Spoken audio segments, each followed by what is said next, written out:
Pengakuan seorang pria di Kota Malang viral di media sosial gegara telah melakukan pelecehan seksual terhadap seorang mahasiswi salah satu perguruan tinggi negeri di Kota Malang. Pelaku mengaku merudah paksa korban dalam kondisi mabuk.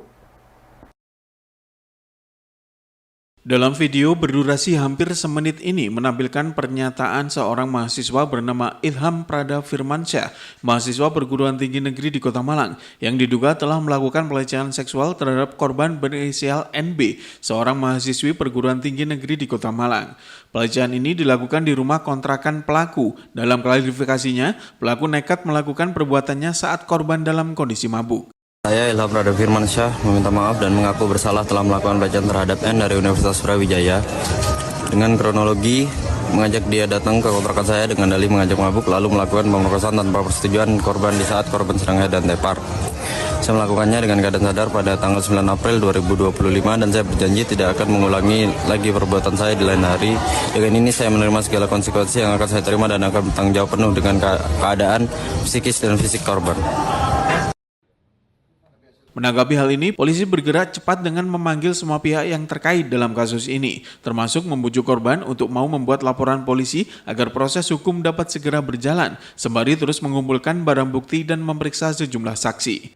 Kepada kami semua terkait adanya dugaan tindak pidana pemerkosaan yang dilakukan oleh seseorang kepada korbannya, hingga kami beberapa waktu sudah melakukan penelusuran terkait korban ini siapa, karena kami tunggu sampai dengan waktu hampir 1 kali 24 jam itu tidak ada laporan kepada kami terkait adanya suatu peristiwa itu, sehingga baru kita temukan kemarin sore korban kita bujuk untuk membuat laporan karena mungkin ketakutan atau mungkin namanya terindikasi kurang baik atau bagaimana, sehingga kami mencoba untuk membujuk sehingga korban kemarin sore mau memberikan laporan dan langsung kita lakukan pemeriksaan berita acara pemeriksaan korban. Dari hasil keterangan korban sementara dia mengakui terjadi suatu peristiwa itu, delik itu, sehingga kami sekarang mengumpulkan saksi-saksi dan bukti untuk memperkuat bahwa perbuatan pidana itu telah terjadi. Berarti semuanya masih status saksi Pak ya? Masih saksi, dan artinya kita siang ini sudah membuat rencana penyidikan sehingga nanti ada beberapa orang harus kita panggil. Jadi sudah kita masukkan ke rencana pemeriksaan, rencana pemanggilan, dan hari ini rencana surat panggilan akan segera kita layangkan. Informasinya seperti itu dari pengakuan dari korban, mengakui bahwa dia seorang mahasiswa. Menanggapi kasus ini, pihak kampus tempat pelaku kuliah menerapkan sanksi drop out kepada pelaku setelah hasil investigasi internal pihak kampus. Pelaku terbukti telah melanggar kode etik kampus, asusila, dan agama dan dikenakan pemberhentian secara tidak hormat. Kasubag Humas UIN Malang M. Fatul Ulum menegaskan, meski kasus terjadi di luar lingkungan kampus, mahasiswa tetap wajib mematuhi norma agama dan hukum yang berlaku. Setelah diberhentikan, pelaku juga tidak berhak mendapatkan surat pindah atau transkrip nilai. Pihak kampus akan memperketat pengawasan dan pembinaan karakter mahasiswa agar kasus serupa tidak terulang.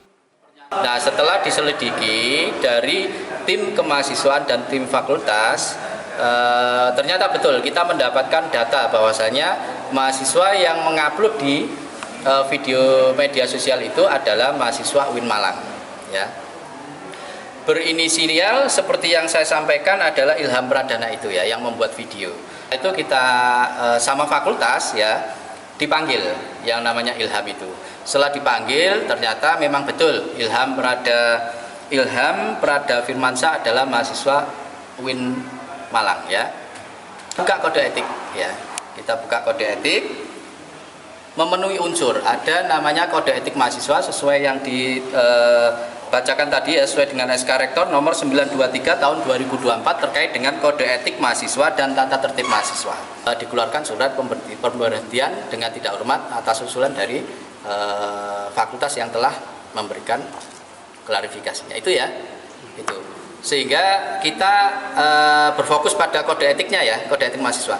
Persoalan lain-lain yang misalkan ada ranah hukum dan lain sebagainya, itu adalah sudah persoalan personal. Karena yang melakukan personal, kejadiannya juga di luar ya. Sehingga kita hanya menangani kode etiknya. Pelanggaran jenis pelanggarannya pelanggaran berat, lalu kita berikan sanksinya. Nah, persoalan yang lain-lain kita serahkan kepada ini, nama Aldian tersebut ya. Simon Alfredo melaporkan.